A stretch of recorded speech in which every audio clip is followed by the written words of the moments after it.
बिस्मिल्लाहिर्रहमानिर्रहीम। झूठ सख्त हलाकत खेज़ और कबीरा गुनाह है।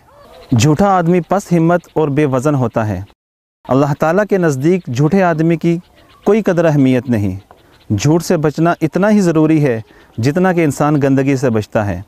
साद बिन नबी वक़ास रज़ी अल्लाह ताला अन्हु से मनकूल है कि रसूलुल्लाह सल्लल्लाहु अलैहि वसल्लम ने इरशाद फरमाया कि मोमिन हर आदत में ख़ुद को ढाल सकता है, लेकिन ख़यानत और झूठ में ख़ुद को नहीं ढाल सकता।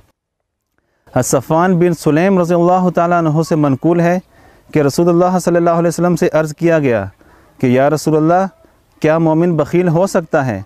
तो आप सल्लल्लाहु अलैहि वसल्लम ने फरमाया कि हाँ, हो सकता है। फिर अर्ज़ किया गया कि या रसूलल्लाह, क्या मोमिन बुज़दिल हो सकता है? तो आप सल्लल्लाहु अलैहि वसल्लम ने इरशाद फरमाया कि हाँ, हो सकता है। फिर अर्ज़ किया गया कि या रसूलल्लाह, क्या मोमिन झूठा हो सकता है? तो आप सल्लल्लाहु अलैहि वसल्लम ने इरशाद फरमाया कि नहीं, मोमिन झूठा नहीं हो सकता। अल्लाह ताला कुरान करीम में इरशाद फरमाते हैं कि लानतुल्लाहि अलल काज़िबीन, कि झूठे शख्स पर अल्लाह ताला की लानत होती है।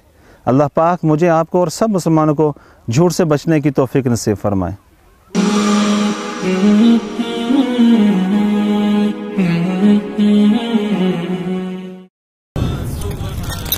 रिसाल उर्दू